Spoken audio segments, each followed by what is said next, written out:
Hello, everybody. Welcome to another Listen Along. I'm your host, William. I am also the drummer for Glass Beach. And today I'm excited because I am joined by topiary creatures, Bryson and Nathaniel. You can both say hi. Hello. Hey. Great. Yeah, I'll get to them in a moment, but if you've never been to one of these streams before, basically what we're going to be doing is listening to the entirety of an album together and doing live commentary of it. I'll be sort of interviewing, but mostly just going like, I love that! And then they go, oh my gosh, thank you! And that'll essentially be what it is for the next hour-ish or something.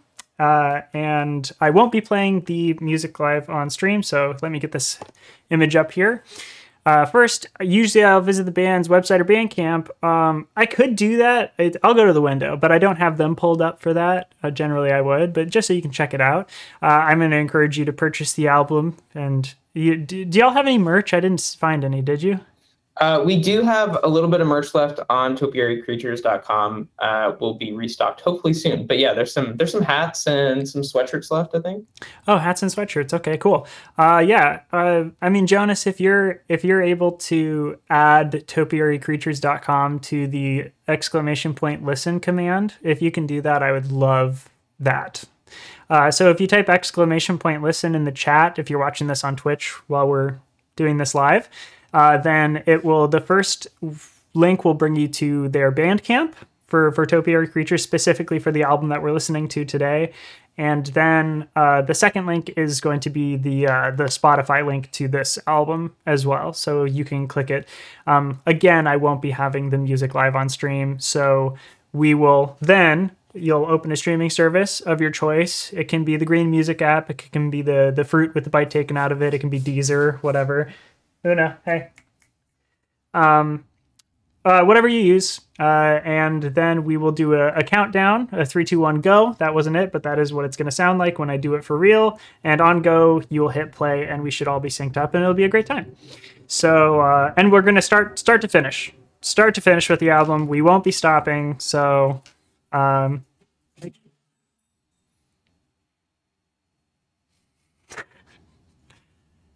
I don't know if you could hear that, but it sounded like something heavy or big just fell in the other room.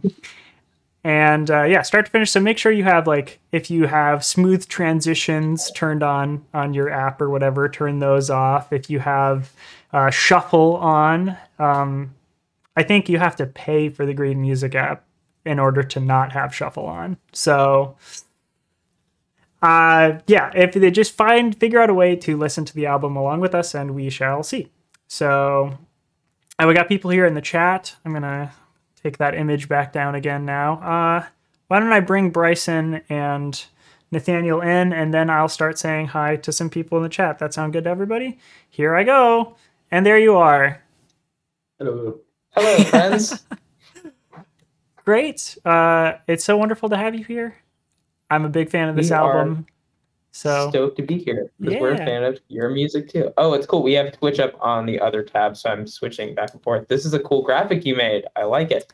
Yeah, your album cover gave me a lot to work with. Like I like making oh my gosh. Sorry, I just have to check. I have to see what's going on over there. Take your time. You can say hi to chat if you haven't. Yeah. Hi, chat. Okay. Oh, what's up? John is in the chat. What's up, friends? I don't know a lot of these other screen names, but we're glad you're here. Okay, cool. All right. This is our Listen Along now. Hi, I'm William. Welcome to Listen Along.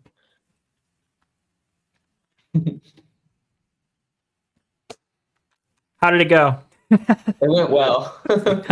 we kept the crowd under wraps while you were gone. Thank you. I appreciate it. Yeah, so I'll say hi to some people here too. We got we have Classic John here, who I think is Koriko Haya, saying let's go. We have a first time chat from Fion. Album of the year, says Fion as well, which, hey, it's a contender. It's a contender. This is a stacked year too. Like, for sure. Because we got the Bartiz album that's going to come out. Oceanator's got an album coming out. Proper. Proper's got an Oh. album coming out. Like, yeah, it's amazing. It's a lot of good stuff. Seems like on the beginning of the Twitch. year always. Just like Yeah, around South by time, just albums, and they're all so albums at the good. beginning of the year, and then like early fall, like so that they Yeah. can sneak in to make those like end of year lists and stuff. Mhm. And then we got Alt on Twitch here. So Alt on Twitch has been here before, so hello. And then non-binary behavy is in here. Behavy. Hello. Oh, I should mention that we have new items in the Glass Beach merch shop. Yeah, so if you type, it seems like it's on its own. It'll post every once in a while on a rotation. But I think exclamation point merch will bring you to shop.glassbeach.band. We just released some merch. It's shirts, masks, pop sockets that all have the first Glass Beach album cover on it. Very cool. Very excited to now allow people to get the album cover on a shirt without buying it from Redbubble. You know? Oh no. Because it's really hard to take down. Merch. Yeah. And then be active. Yeah. Also, if you don't get to stay here for the whole thing, this will be up on the second Glass Beach channel on YouTube, like at some point afterwards. And that is literally called the Second Glass Beach channel. You can find all the other listen-alongs that I've done by going there or just by typing bit.ly/listenalongyt, capital L, capital A, capital YT. And because it's a bit.ly link, the capitalization is important. So listen along, YT, capital L, capital A, YT, bit.ly /. Okay. Sweet. First time chatter from Topiary Creatures. Look at that. Logged in on the other tab. Let's go. And then Saddest Old Meow Meow. I remember you from the last time, I believe, saying Meow Cat. Great. And then, I've got some more not Canadian mooses back in here. I recognize that person as well. Jacob Village is here. Oh yeah, Jacob Village was stoked for this one. Says happy listen along Saturday once again. Love this album. And Hokey Oath, another first time chatter, says Bryson is the man. Oh, thanks, Hokey. Very sweet. Must agree. Okay, cool. Well, I'll give everybody a little bit of time to pull up the album on their streaming provider of choice or however they're going to listen to it. And I guess, is there anything you want to talk about up top? Man, there is so much we could say up top about the record. I'll try not to belabor it too much. The way I kind of think about this record is it's about like reframing your relationship to hope and learning that like not having certain expectations for the future can actually be like a really freeing thing that lets you be happy where you are in the present. So that's kind of the Spark Notes version of it. But yeah, Nathaniel and I had a ton of fun recording this. It was all recorded in this room. Mostly, and then the basement you'll see there's like some Rhodes keyboards over there, some more guitars, etc. But yeah, this is fun. We just absolutely had a blast recording this. I'm glad people like it and like it enough to want to come hang out with us and listen to it online. This is real. So I think that's about all I got. Yep. But you? Yeah, I think I agree with everything you said. Covered pretty much everything. Cool. Yeah. I mean, like that's awesome. I love like bedroom albums. You know, Yeah. It seems like, I mean, sort of a necessity for DIY, but also like especially in pandemic times. It's even like difficult for, I think, I mean, like us, like the decision to go to a studio or to record at home is like pretty prevalent. It's something people got to figure out. Yeah, it's interesting because we've been trying to like turn the studio that we built here into sort of a thing on its own. We keep jokingly calling it Brother Daddy Studios and telling people it's a father-son duo, even though we're not actually related. But yeah, we've had a few people come in here because we were like, I mean, we just spent all our money on some good mics, so we might as well like help out some other friends with their music. So, but yeah, it's definitely like we had that dilemma as well. It's like, do we hit up a studio that we've worked with again, or do we just hunker down and try to learn this stuff ourselves? could go either way.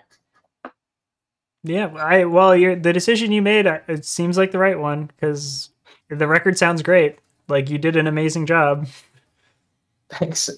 We had so much time to like just screw with little details too. That is true. Like, Yeah. I think there were like months. We were just like constantly sending each other tracks back and forth with like minor notes. Now, Definitely a lot more freedom. It is just the two of you? Mm-hmm.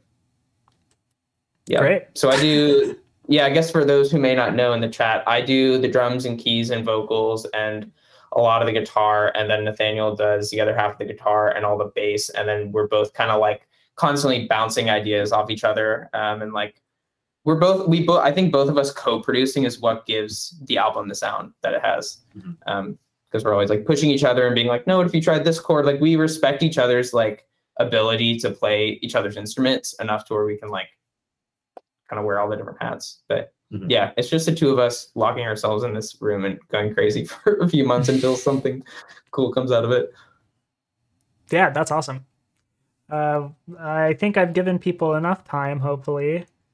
Some Hokie is asking for vinyl and a restock of the Branch Topiary Creatures shirts. Oh yeah, the Branch shirts were much more of a hit than I was expecting. I'm hoping to get some of those done soon, and I don't want to like spoil vinyl news, but like I'm probably gonna splurge on it soon. Vinyl, like it'll be a while since vinyl is backed up, but that is definitely in the works, and I've set aside some money for it. So wow. Good news coming soon, but yeah, I'll be posting about it. That's awesome. I totally want a vinyl. I'll totally send you one. Oh, I mean, yeah, that'd be great. I mean, we put in an order for a restock of our vinyl like 8 months ago ish, something like that, and it still hasn't been restocked. So good luck. Yep. I will be jumping on it, because I remember like a few months ago I was like, I really need this Glass Beach album on vinyl, and not a chance on the internet right now. So yeah, good for y'all. We are trying. Thanks. Yeah. I mean, it's so funny that by the time, it almost feels like by the time that album restock happens, like the vinyl restock, we'll have the second album out, which like is not soon. It's not going to be out like soon. So it just feels like it is taking a long time. And then like getting the vinyl for the second album is a whole other beast as well. Yeah. Okay. I'm feeling like it's time. How about you? I think my body's ready. Ooh. Always a good sign. All right, chat. Have you gotten your streaming provider open?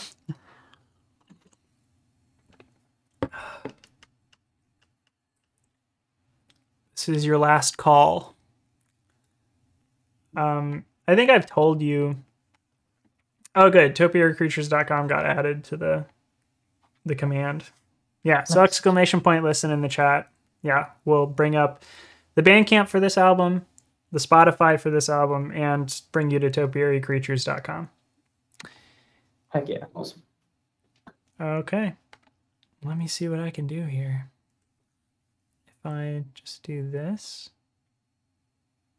Yeah, that'll work. Sweet. I'm ready. We're set. You're set? Okay, chat. You've had your chance. All right. We're going to start listening. We're going to go from beginning to end. Please, please, please don't have shuffle on. Turn that shit off. Turn shuffle off. If you can. And everything. Turn your smooth transitions off or whatever you do. And we're going to get going on this. Oh, you know what? I missed a raid. Sorrowful Yolk raided us. Thank you, Sorrowful Yolk. Huh. How did I miss that? That's even one of our mods. Our mod raided us and I was like, gone. Okay. Well, this is my favorite part. Countdown? Or yeah, we're going to get a countdown. I'm going to do a 3, 2, 1, go. That wasn't it, but that's what I'm going to do. And then you'll all hit play with me on go. That's what we'll do. This part's great because it stresses everybody out, you know? Okay. We're doing it. So This is You Can Only Mourn Surprises by Topiary Creatures. 3, 2, 1, go. I think we're going.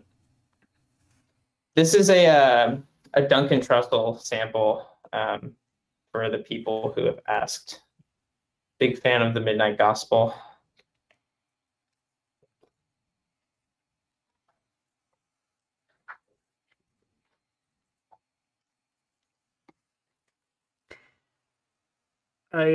Midnight Gospel, we're talking about the show, right?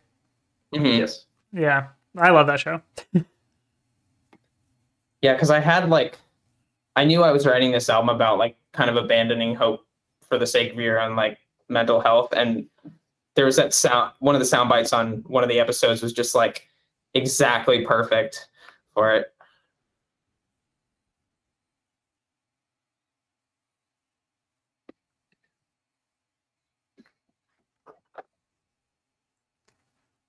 I will say this first song was the first track on the record that I remember getting to the point of like, I love this mix. I'm so happy with what we've made. So I always get that feeling when I listen to it again. Yeah, initially it was like side A that we spent most time on. Yeah. Which I guess makes sense as far as flow, but also shout out Nathaniel's playing the bass line that matches the key keyboard solo.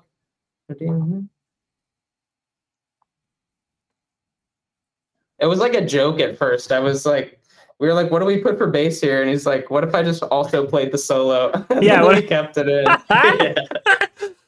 That's funny. I love your voice.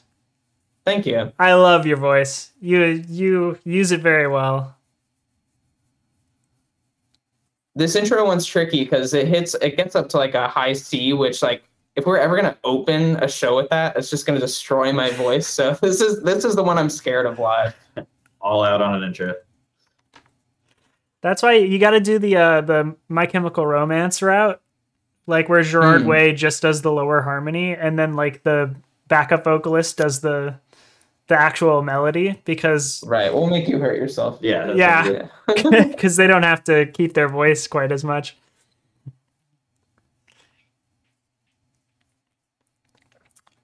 This song is Black Rose Colored Glasses, by the way. I think most days this is my favorite on the record. Like when I think of like what's the quintessential Topiary Creature song as far as like dynamics, like mix of instruments, this is usually my favorite. I'd agree.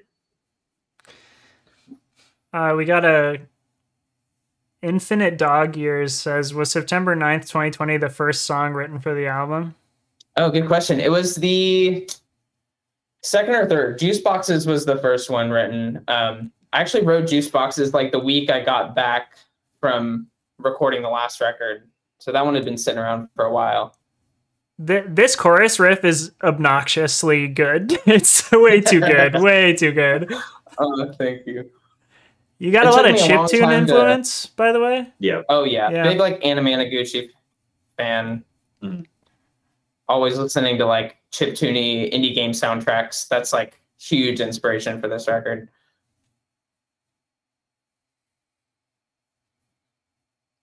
Yeah, that synth on the chorus though was like, oh, I had to practice for like a week to be able to play it with my hand and sing. I like closed my eyes even at practice to focus.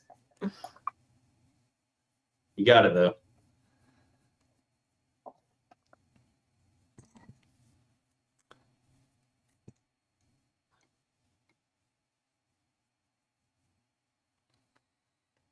One interesting like note about the lyrics in this song is it's about like me like projecting my own sadness onto like one of my best friends who was also in like a bad spot at the time. So you'll notice there's times in the songs where the subjectivity like switches, like you got stuck with chemical hand-me-downs that my brothers didn't have. And it's like intentional that like, that's the hint that like, I'm actually just, this whole song is just about me projecting the shitty place that I'm in onto you. God, this riff, it's so good. It's too good. Also, that's my girlfriend Elizabeth singing the higher harmonies there. So shout out to Elizabeth. Your She voice, shows up by on a the lot of way. these. Oh yeah, we point them out when they come up because like I think Yeah, that's well. cool. You have like a very quick vibrato, and I'm wondering like Hmm. how much intention you put into like the way that you sing, or Hmm. if it's just kind of how you've always sung. It's definitely not how I've always sung. That's a very interesting question. I started playing in church. That's like how I started singing and playing keys, like so many people did. But I was a bit like I was obsessed with like fun and Ben Folds in high school, so it was very more theatery, squeakier, and I feel like I kind of stopped overthinking it later, and then what it is now is like what I naturally drifted towards. So I think this is maybe how I naturally sing, but I haven't always sung how I naturally sing, if that makes sense. Yeah. This I want to shout out this guitar that we made that has the weird plucky sound. It's a classical guitar that we put a rubber bridge on. So it has this very like muted kind of texture to it. Did you say you made it? Well, I made the rubber bridge on it and modded it, I guess. put like flat wound strings on it. So it has this very like chambery orchestral. It's like sort of similar to the like rubber bridge guitars that like Phoebe Bridgers uses it a lot, like that kind of sound. Yeah. It's on like Folklore. Except we mic'd it live instead of doing a pickup. This is nerdy. I don't know if people care about that, but that was something we were really stoked about. No, I love that. That's the kind of information I want. Yeah. Oh yeah, we could talk about gear and recording techniques through this whole thing if people wanted to. But yes, to answer, this song. Sorry, it just really quick. Juice Box is at the finish line. This is the one you said that was the first song that was written. It was, yeah. This is this song was written about like keeping yourself up all night, trying to like solve all these existential puzzles when you should just be like sleeping. Which is kind of interesting because the way that we actually mic the guitar, I guess back to you played this guitar a lot, just like kind of dealing with more or less insomnia yourself. Yeah, just like I had to play it quietly in my room. Yeah, just that like main riff. So because of that and how he was used to kind of just hearing it, just not plugged in, just like an electric guitar, just the frets buzzing. We actually ended up miking the electric guitar to sort of capture some of that, which is really strange, but it gives it a sort of uniqueness. Yeah, sometimes you'll even hear a little string buzz in there, and like we recorded over it to make it more perfect. And we're like, no, the first one sounds like you're quietly playing in your room in the middle of the night to not wake up your roommates. So yeah, I love that. I've always wanted to like just mic an electric guitar. Like it's weird. I found that I had to tap so much harder because I rely on the compressor a lot, but yeah.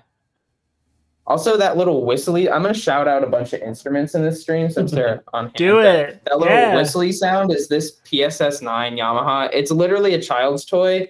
It doesn't even have a sustain pedal input. But when we went to record with Chris Teddy from The World Is for our first LP, he had one of those there, and I just fell in love with it. So I just immediately, when I got back home, bought one on eBay. And I like use it more than my Juno.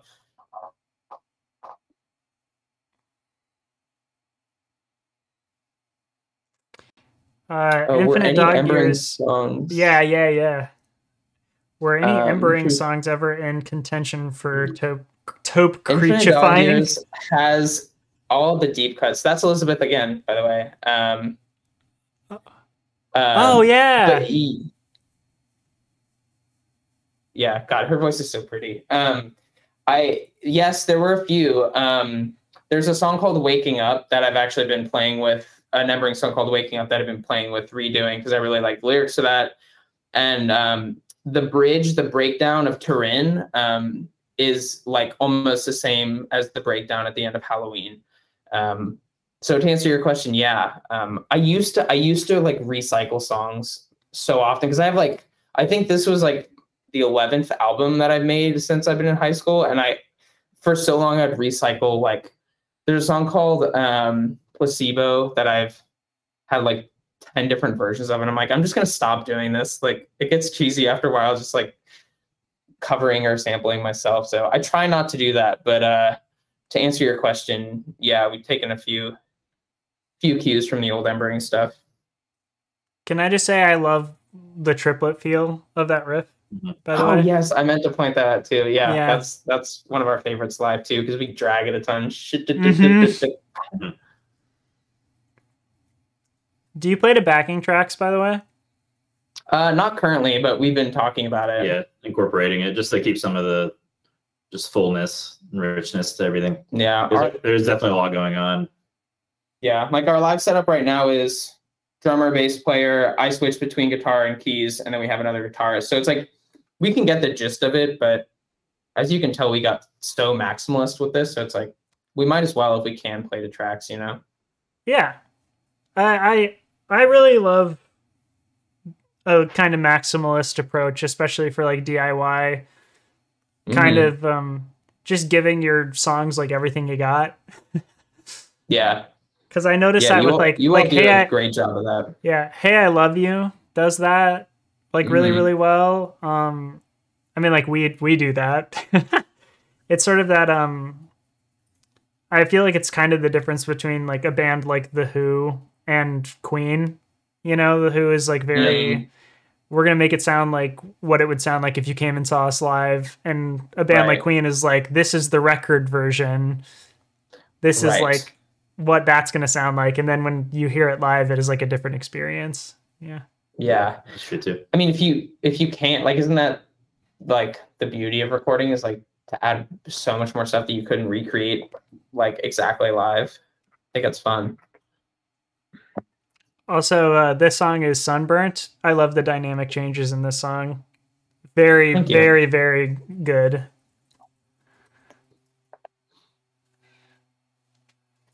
Yeah, this one is like written about all the friends back home that I like. So like in the past, I've written a lot of like angry songs about like church or religion, but this one's like the first like sympathetic one that's like, oh man, all these people I grew up with, like, it's a bummer we don't connect the same anymore. Like, just kind of like missing them, but still holding your like critiques of the thing is kind of like a very specific emotional place, I guess. Nathaniel's bass line brought so much movement to this verse too. Like it was feeling really flat for a while and we couldn't figure it out, but the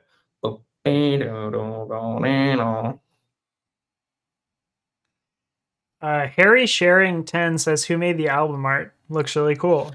I agree. Yes, that is my buddy Zach Raven. He is a professional storyboard artist and was my roommate at SCAD, and it's just the sweetest person you'll ever meet. He's very elusive. He's not super online, but his art is great. I would love to talk about the art after the album is over, because I do have questions about it. Nice. Jacob Village says, love how the first chorus on Sunburnt sounds so tender before building up to the intensity of the second one. Oh, thank you. Nailed it. And then this come down here at the end. It is. It is Dark Souls ass album art with like an astronaut. Yeah. This sample is from a sermon at this very culty like youth conference thing we used to go to. Shout out to anyone that went to the ramp.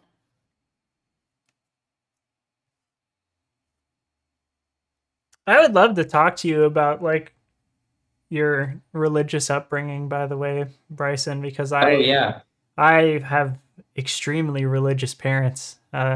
Oh, so do I. We should talk about this after, if that's cool. That sounds yeah. For sure. One thing I did want to call out is the ending chord on that song. The tension that is the tritone made between the C and the F sharp is really cool, just with the conflicting views and just kind of some of what you were talking about. Yeah. Just mirroring that, you know, from a musical standpoint. And it like was fun. Led into this one. Yeah. Which is like we spent so much time sitting at the keyboard being like, what chord will get me from this song to this song smoothly? Yeah. So you're like, well, I'm playing a C, and I was like, screw it, I want to play an F sharp. Is that something that really quick? Is that something that like you both are hyper like aware of as you're writing the music? Does music first, lyrics first? Does it change? Like, I have to. My rule of thumb is I have to write them separately because I will let a great lyric compensate for an okay instrumental and vice versa. So I have poems, and then he and I write instrumentals, and then we kind of just like mix them together how we can. How about you? Is that how you all do it too, or? It's pretty conjoined like the whole time. Like, Mhm. I mean, Jay writes almost all of the foundational music and all of the lyrics. So Mhm. they come to us with like completed structures most of the time, or at least Nice. pieces, and then we help Mhm. like put them together and we add our parts.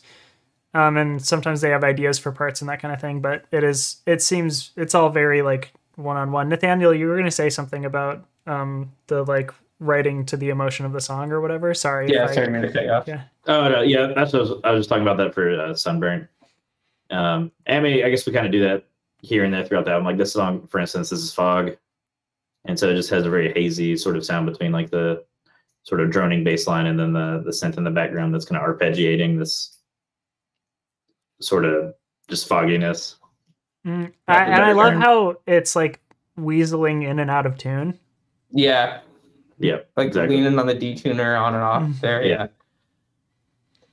Yeah, that was a fun one too. The right amount of unsettling, you know? Right. Mhm.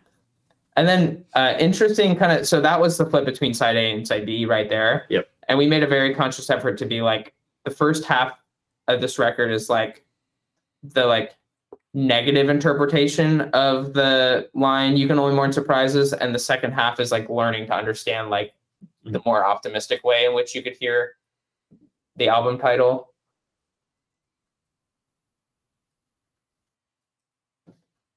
I thought this song was going to be like the song like that everyone liked and was the best. And it's like nobody talks about it. Well, Hokey Oates said best song. Oh, hey. Oh, well, hey, We got one. we're on an island together, Hokey Oates. Oh, Vario6 said the same thing. Oh my god. Okay, I'm not on an island.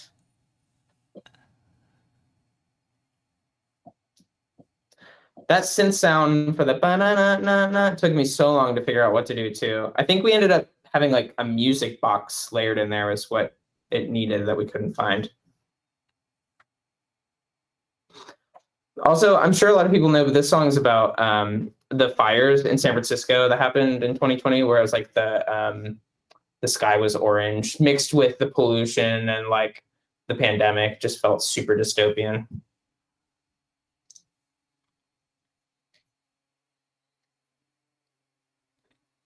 Also, this line, like back from On the Bridge. A lot of people assume that's talking about the San Francisco Bridge because that's like, of course, what it sounds like. But there's a restaurant called On the Bridge in San Francisco that I went to like every week.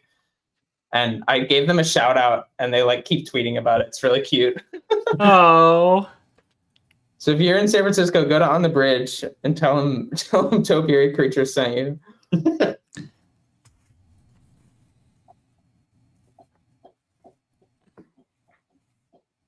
Yes, the Japantown restaurant. Yeah. Yeah. Oh, the date. Yeah, the date is because that was a day the sky was really terrible there. Mm-hmm. Oh, no way. It's your birthday. Let's go. Wait, it's someone's birthday? Or sorry, September 9th is. September 9th is someone's birthday. Oh, okay. I get you. That's cool. Oh, hey, buddy.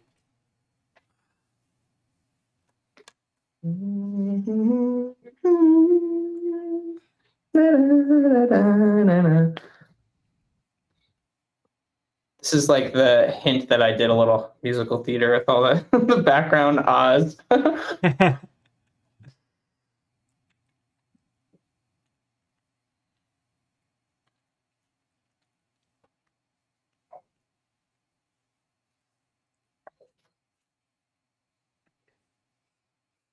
That's a quote from Gilles Deleuze, that have a small plot of new land at all times.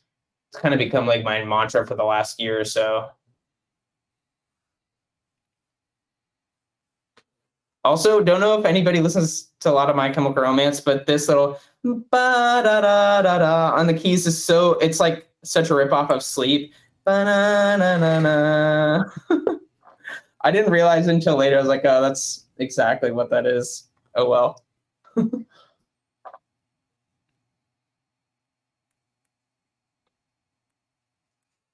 And then this one is Halloween.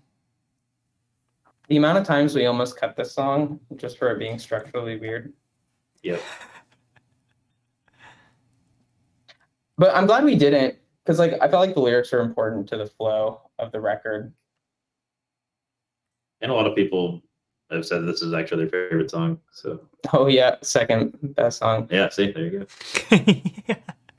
So glad we didn't cut it. This song is actually inspired by a lot of my trans and like non-binary friends about like just being able to look at the identity you have, like whether that was something you chose or was given to you by society, and being able to like autonomously change it should you feel like that's what you want to do. But I guess if it was a costume, like there's a line that says if I laid out my costumes from the last 5 Halloweens, you'd never have to ask any questions about me.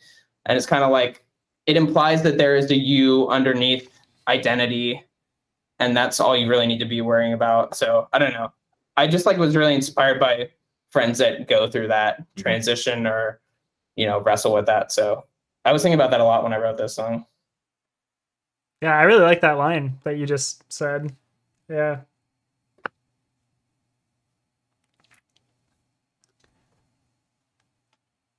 No. I think having so much time to self-produce this too let us do all these little details. Like the drums here are going da da da da da da da da da da da da da, like just like little stuff that, you know, listening to it a million times, I wasn't in a rush to put it out, so I was like, oh, I can go back and change that, make all these little details like more interesting to us. I mean, so much of like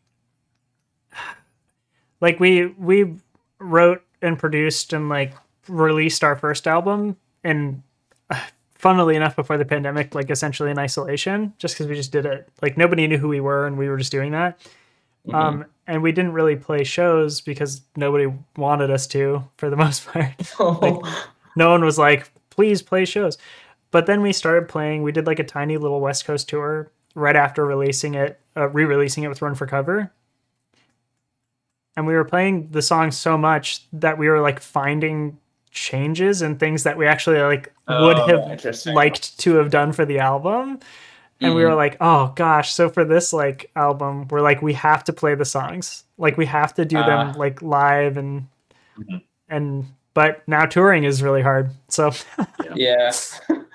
That's gotta be hard. Like every time you hear a song, like a tiny little detail, you're like, oh, I wish I'd done this. Well, that's why like I like the way that Jay talks about recording music is like it isn't a finished product, it's a snapshot. And the songs like can continue to evolve and change even after like the record comes out. So that's cool. I like that. It's kind of inevitable, right? Oh my gosh, yeah. Yeah. This is the breakdown that I was talking about that is stolen from Embering's song, except we slowed it down halfway through, so it drags a lot. And it slowly slows down too. It's like halfway through this next. The tempo's just like ramping down, right? Or it's like.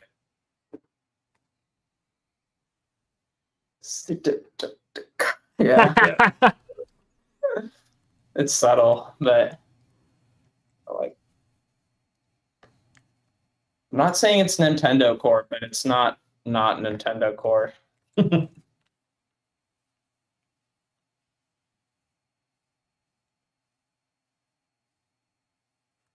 And what a nice little pretty chord. Yeah. Oh my gosh. He wants to drink my water so bad.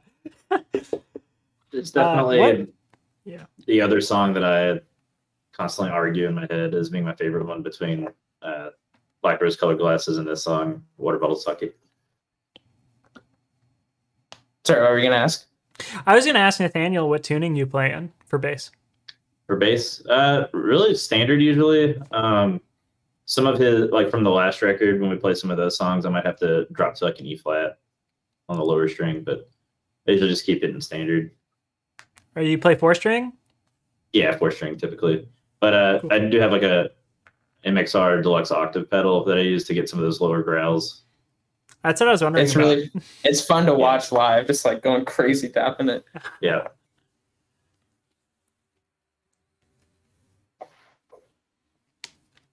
And this song on the album is such a good placement too.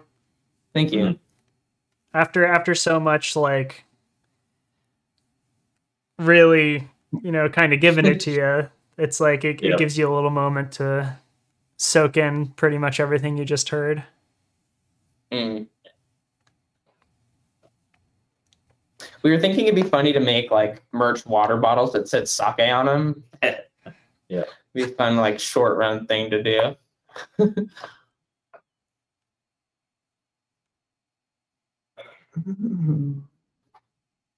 This one uses a lot of that rubber bridge guitar too, but we layered it a lot more with the normal like mini Taylor that we have.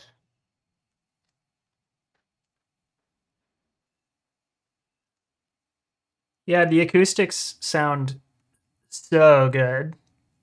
Thank you. We And did a nice the little tempo change. Yep. Yeah, came in on the 3 too, just surprise people a little bit.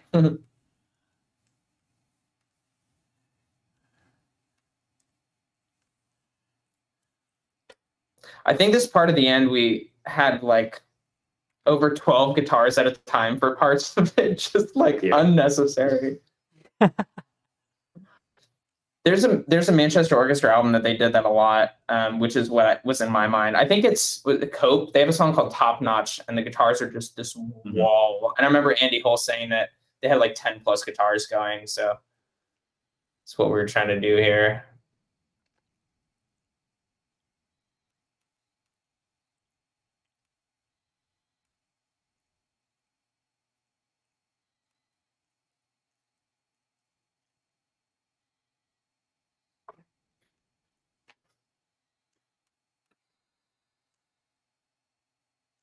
Oh, heck yeah. Other people know Top Notch. That's great. It's a little melodic at the end. Great little drum part too here. Thank you. Yeah, I want to start doing more linear. It's pretty funny. Like originally, we didn't have a melodica, and you like got one, and you just like you just like super psyched about it, so you just like played it throughout the whole album. We're putting it on every song. What's the sample here?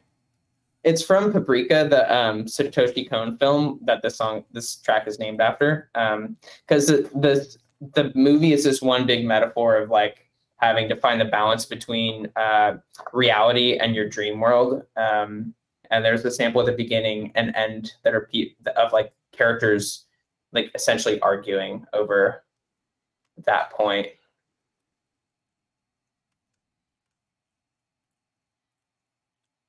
I feel like this intro is also a very typical Taupe Creech moment because it's like, okay, cool, another layer, another layer, and it just goes like one layer like too many for it to ever be like played on the radio. But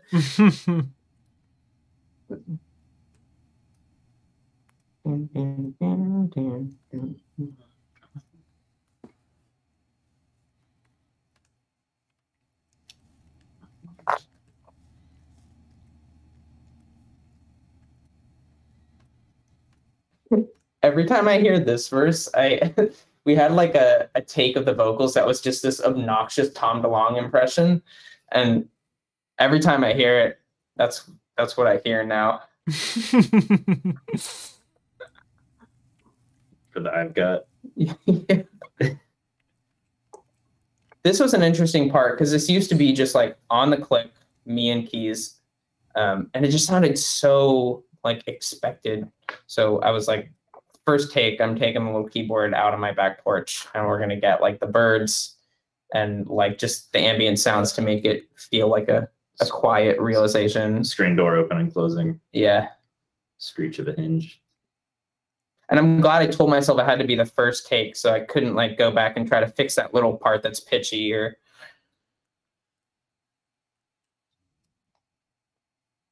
This is the part that's like, you could maybe tell I'm a Ben Folds fan. Yeah.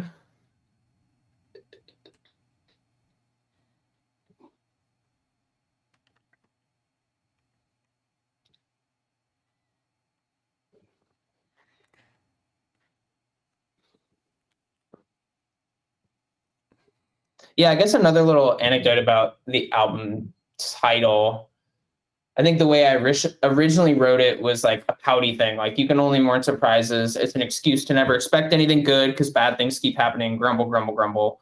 But there's like a more almost Buddhist lens you could view it in. That's like, if I'm being present, I don't have any expectations for the future. So like nothing's surprising me. And it's actually like a very healing thing. So the album is kind of like a journey to get to this point in the record where you hear it in the optimistic way and like understand it.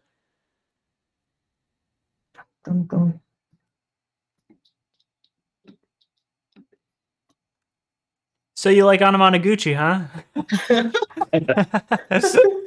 Yeah. Oh, it's aggressive. I think this started off as a joke too, this outro. This is like even cutesier though. I don't know what I'd compare it to. It's like Winter Gatan almost. And then another Paprika sample. It was funny when I was picking the audio piece to use as that sample. I like was watching the movie with subtitles on and trying to find something that like what they were saying made sense with what I wanted to say, because I was like, I don't want to be a fraud and just like pick a random like piece of Japanese to put in here because that'd be cheesy. And that's the record. Yay. I need to stop whatever's playing now. Oh, it's well, now my boy is. Oh, thank you, Jacob.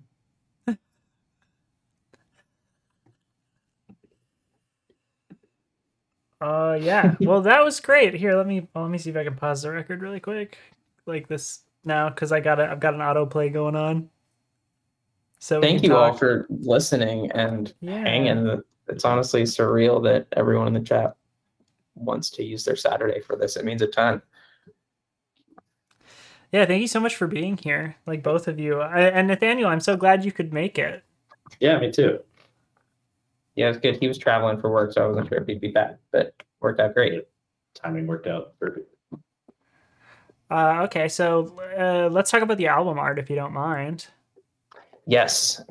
So what I did is I didn't want to box Zach in too much, who's the artist who made this. And I sent in my whole spiel, kind of like what I said just a moment ago about like, abandoning hope and seeing how it really frees you up to like be present and appreciate what you have, like letting go of like old ideas about yourself that are, keeping you from being who you are, etc.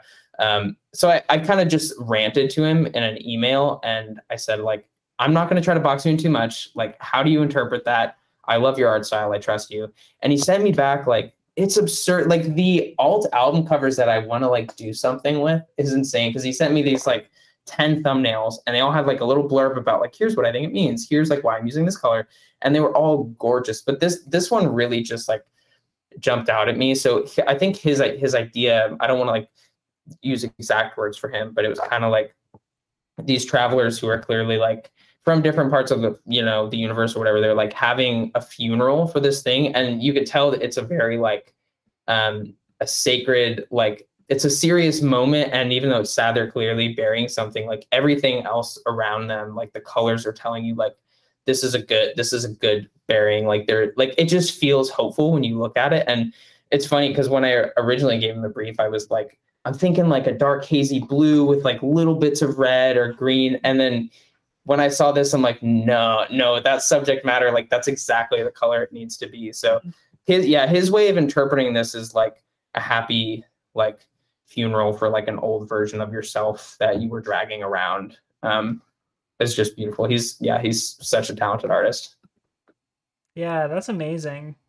I love that too, because like what you were just saying, like how you're describing it is kind of a somber moment, but like to juxtapose it with all of that like natural beauty and color around it is really effective. Mm-hmm, yeah. Mm-hmm. Great job to your artist. Pass that along for me if you can. I really do love it.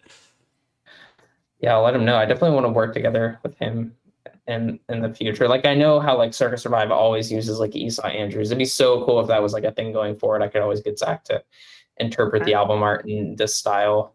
Mm-hmm. I mean, yeah, we use a Dax. Our artist does like all of our single and like cover album stuff and everything. I think it's really Nice. important. I was talking to Nate, Nate of Raccoon Tour when he was Mm. on, and we were talking about like the importance of graphic design to bands and albums, musicians, that kind of stuff, and having.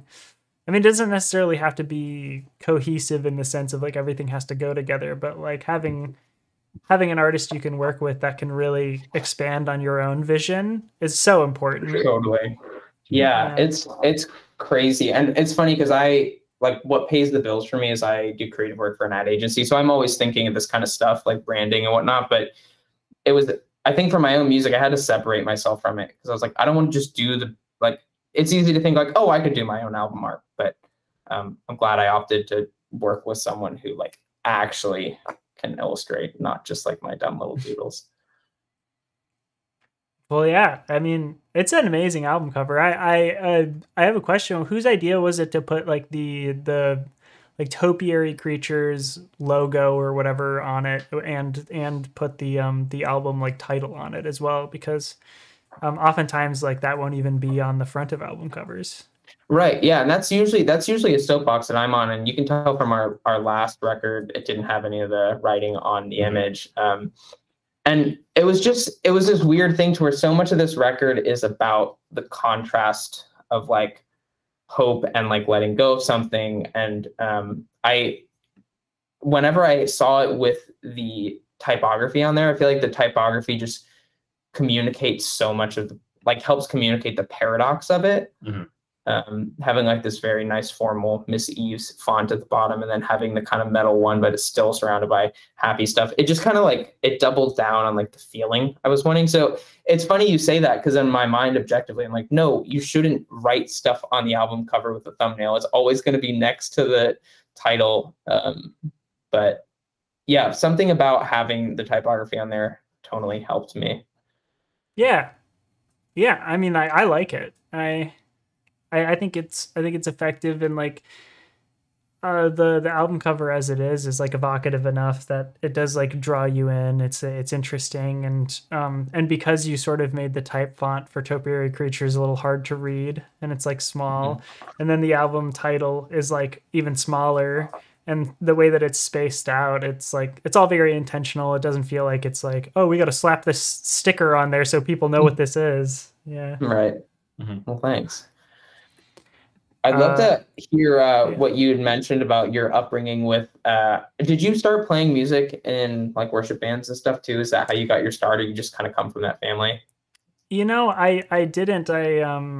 My nowhere around me when I was growing up had like no church had like a band or anything. Okay. I'm from an extremely small town in Minnesota.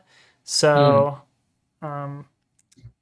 but like when I started with guitar, because that was like that's my main instrument was Oh, cool. yeah. When I started with that, my mom like brought me to this guy in town who would play like concerts at the church that we went to.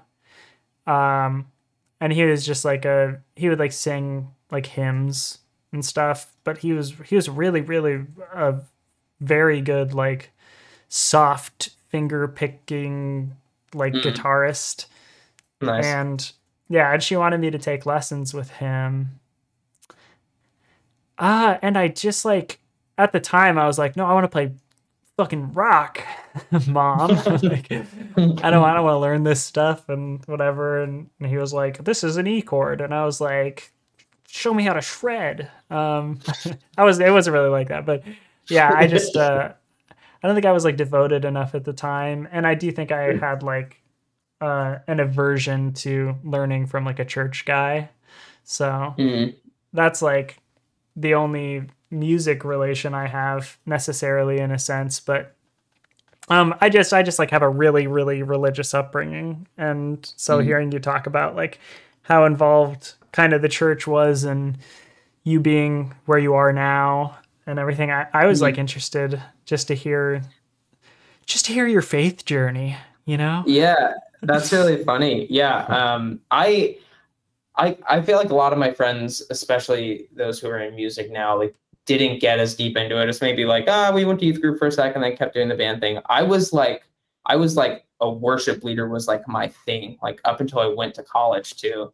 I kind of had like, I started reading a bunch of philosophy that changed my mind, obviously, and it was this weird, harsh pivot based on reason, as opposed to like, I'm a high schooler and I want to go smoke weed, like I'm not gonna do this church thing anymore. It wasn't any of that. It's like I started reading a bunch of the and then kind of had a hard turn. But that's like, I feel like it comes out in my chords sometimes, like the very like gospel-y kind of stuff here and there. So definitely there's some musical residue from that time. But my family's definitely kind of in the same boat, very like devout Christians, and we're like on decent terms about it now. We're like still all pals. I know that's a blessing too. Like we very, very much disagree on so many things, but like I still like go home for every holiday and we're up talk to my mom on the phone all the time and stuff, which is a blessing because I know that a lot of friends who have left the church don't have that situation.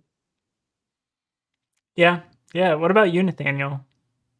I also grew up kind of playing in church, mainly bass. I did guitar and keys as well, here and there. Just kind of, I always wanted to be kind of like a Swiss Army knife, just fill in wherever.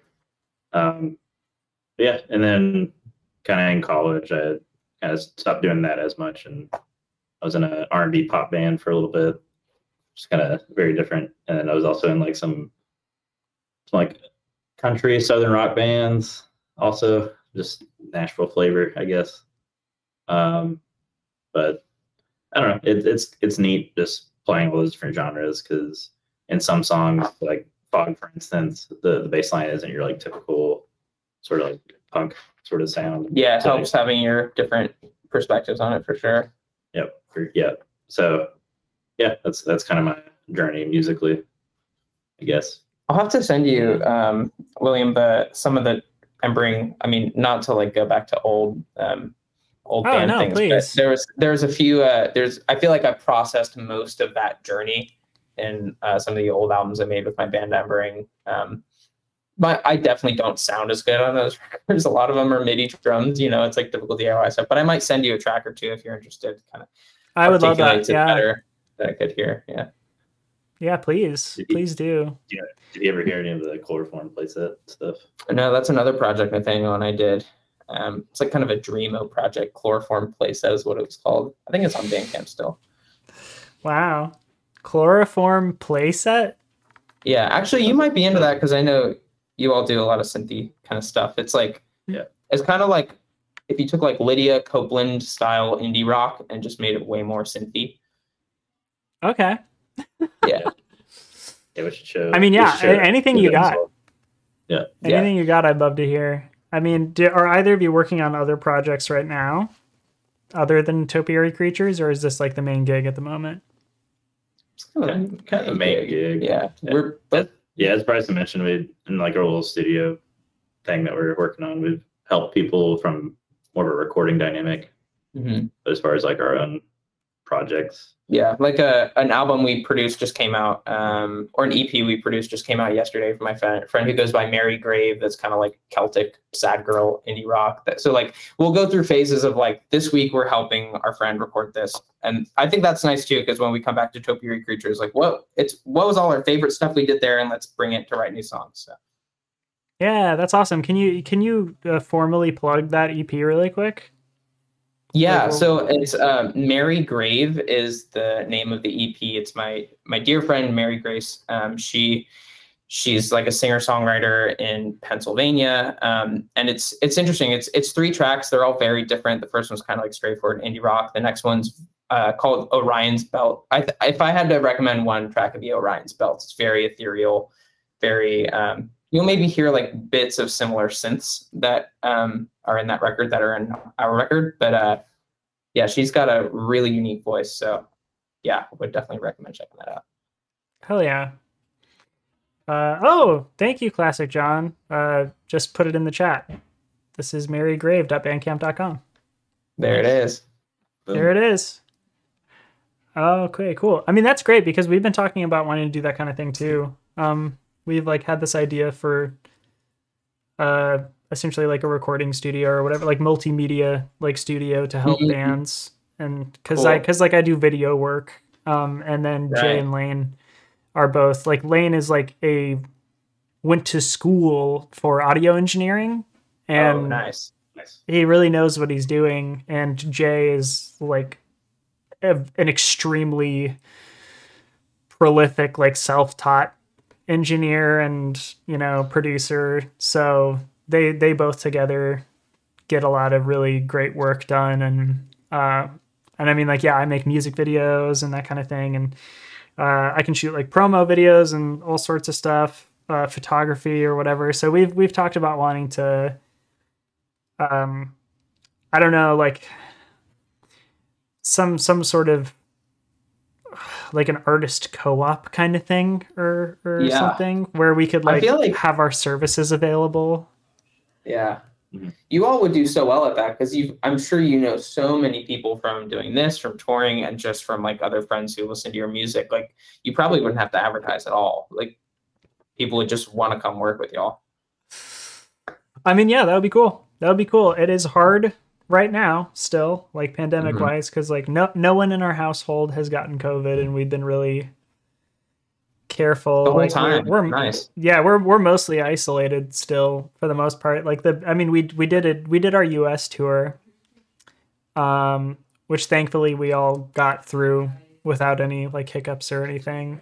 But I mean, aside from that, we've just been staying home, like trying to work from home, freelance, do that kind of stuff. Yeah, I don't know. Nice. Pretty cautious. Yeah. Good way to be. Wow. Wait, Sorrowful Yolk has banned 2 people during this stream. What is going on? Interesting. Oh, and Octon Woomy just subscribed with Prime. Thank you. That's very nice. Okay, cool. Any last things the two of you want to say about this album, or, you know, Topiary Creatures, what you have planned in the future, things that you might want people to check out, other bands that you're interested in right now, anything like that? Oh man, I should have planned some other bands that I was interested in. Well, I plugged Mary Grave, so that's good. Yeah. We're rehearsing to do shows finally. It has been so long, but we've got a crew for that, and we've got one show booked in. What are we allowed to say? Well, I think it's still in the works. Okay, but we've got stuff in the works, so keep an eye out for that. Yeah. And then we'll predominantly be focusing on, of course, Nashville, but also maybe like Louisville, Kentucky. Yeah, got plan between those two, but we're definitely up for scheming some stuff for other areas as well. But yeah, slowly writing new stuff. It'll take a while before we put out new music, but yeah, I think we kind of covered a lot of it. Feel free to hit us up with any other questions if there's lyrics or stuff, because we like talking about this stuff. So yeah, and listen to Glass Beach too. Oh, you. Yeah, thank you. And I love to hear about, you know, all the nitty gritty details. I loved you shouting out the instruments. I loved to hear, you know, about playing an F sharp instead of a C or something. Like that's like nitty gritty stuff that I get a lot of value from, and hearing about like your lyrics. And I do really love, I mean, maybe my favorite part of this listen along was just like hearing you talk about like the different perspectives of based off of, you know, the title of the album, and like the different ways to approach that, and how you did that through the album. That was really cool to hear about. So thank you. Thank you. Yeah, no, that was a fun piece of it too, is once we had that concept of like, how do we arrange these tracks to tell that story, at least emotionally, if not exactly literally the whole time. So I'm super glad that came across well. Yeah, people here in the chat, I think they have some. There. It's bots. Gotcha. Yeah. So Octon Wumi says, love your music so much. Like, don't know if they're talking to me or you, but we'll just say both. And then Classic John here says, come to Seattle, please. Great. Deal. And then Jacob Village, thanks for this stream. Definitely made my weekend. I hope I get to see y'all live in San Francisco someday. Sounds like West Coast gonna happen. West Coast has got to happen. Yeah, and when you're in Yeah. LA, you can crash on our place. Oh, too sweet. Yeah, we have a pull-out couch, and I have a mattress topper for it. So Amazing. Floor is all I need, so that's a bonus. we got Hokey Oath here saying up to 300 scrabbles on the new Taupe Creech album. Can't wait for more from y'all. Hopefully you make it up toward Roanoke. Mhm. Is that Virginia, VA? Yeah, I remember we had chatted about that on Twitter too. Yeah, maybe Roanoke. We'll see. We're down for any and all of these once we start. It shows. seems like we have the itch. It seems like you got to do some full US stuff. Yeah. And now Starful Yolk is banning someone else and letting me know it's a bot. Thank you. That's very sweet. What was that restaurant you mentioned earlier, by the way, in Japantown or whatever? Oh, it's called On the Bridge. It's in Japantown in San Francisco, and it's literally on the bridge that connects like one side of the mall to the other. And it's very quaint. It's basically an anime bar / restaurant. And I would go there every like week and kind of write songs and stuff. So On the Bridge, if you're in San Francisco. Yeah, they have like shelves of all sorts of like manga and stuff that you can. Interesting. My partner went to school in San Francisco, which is why I'm asking, because I want to know. Are you familiar with On the Bridge? Do you know that place at all? It's like you say it's a cafe, a restaurant, like it's like a bar restaurant. Restaurant. Yeah, like in Japantown, in the mall. Nope. Well, if we go back to San Francisco, we should check it out. Yeah. If we go back, I mean, we'll go back eventually. Yeah, very cool. Hell yeah. Well, that's it. Thank you so much. I'm gonna go back to. I'm gonna go to a screen where they'll be able to hear you, but they won't be able to see you. Any last words? I think I'm good. I think we covered it. Thank y'all so much. This has been so fun. Yeah, thanks for reaching out. Okay. Yeah, I'll say bye to you off stream in a second. Okay. Don't worry, I'll end it very quickly. So, Bye, chat. So, See chat. Goodbye to topiary creatures. We're back to here. Thank you for watching this. It will be up on YouTube. If you're watching this on YouTube, smash that like button and hit subscribe. I don't know, whatever. And yeah, you can check out the other listen alongs I've done. They're all on the Second Class Beach channel. Again, ! Merch in the chat. We just did a merch shop for Glass Beach. If you're watching this in the future at some point, shop.glassbeach.band will generally just be that we're going to have merch on it. So even if we don't have this merch drop, there's probably merch on it, so you can go check that out. ! Listen in the chat will bring you to 3 links for Topiary Creatures. We got the Bandcamp, we got the Spotify link, and we have the topiarycreatures.com. So purchase their merch, buy their album, like however you can, support them, please. Supporting the bands that I have on this show in turn supports me if you really think about it in a way that doesn't make sense, you know. So I appreciate it again, as always. I have I know what next week's. That's right, I'm doing another listen along next week. I know what it is. It's Stomach Book. So if you're interested in that at all, I'm having Stomach Book on. I've been having a hard time like booking these, so I usually don't have one lined up. So I wasn't prepared to say that. But yeah, Stomach Book will be on next Saturday at noon Pacific. And that'll be fun. So come back to check that out. That's about all I've got. Do you want to get the Furby back up on screen? I can bring you back up for like a second. We'll get the Furby. Let's just get that. This is the actual third member of the band. Yep. Very crucial. Furby boy. He's very long. Wow. Yeah, he plays xylophone. Oh, wonderful. You got to have one of those. Yes, that's true. Okay. Well, that's it. I'm going to take us to the end screen. Thank you again to Topiary Creatures. Thank you, everybody, for being here. And I'll see you the next time we do Listen Along. Have a good week. Have a good day. Have a good life. Bye-bye. Bye. See ya.